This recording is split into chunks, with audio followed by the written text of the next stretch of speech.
Sikreto para sa mahusay na pagpunla sa sayote. Naku kaibigan, panoorin mo ito para makakuha ka ng idea. Ang unang gagawin ay kumuha ng tubig at ang magulang na sayote at piliin ang malaking bunga.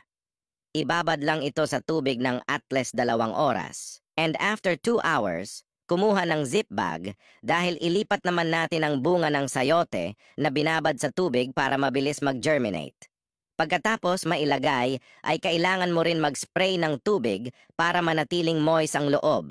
Pagkatapos mong balutin ay ilalagay lang natin ito sa cartoon box para mas mabilis makapag-produce ng moist at mabilis sumibol.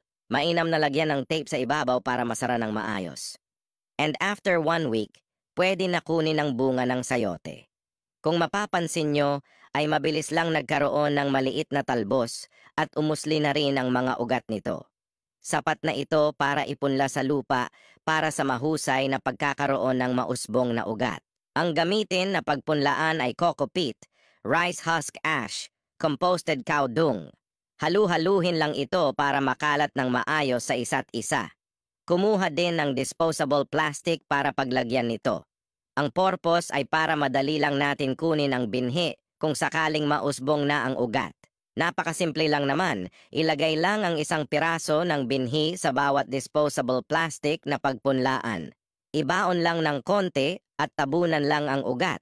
Diligan din ng tubig para mabilis itong maka-absorb at mabuhay ng maayos.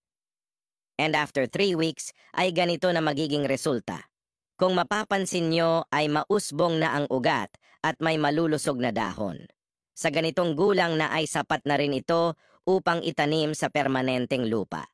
Mas maganda kapag itatanim ay ang gamitin mo na lupa ay garden mix soil para sa mahusay na pagtubo. Ibaon lang ng maayos ang binhi sa lupa kahit 3 inches lang ang lalim at tabunan lang ng konti sa ibabaw. And after 3 months mula sa pagtatanim ay maaari ka nang makakaani ng malulusog at mausbong na bunga ng halaman na sayote. Napakasulit talaga kaibigan.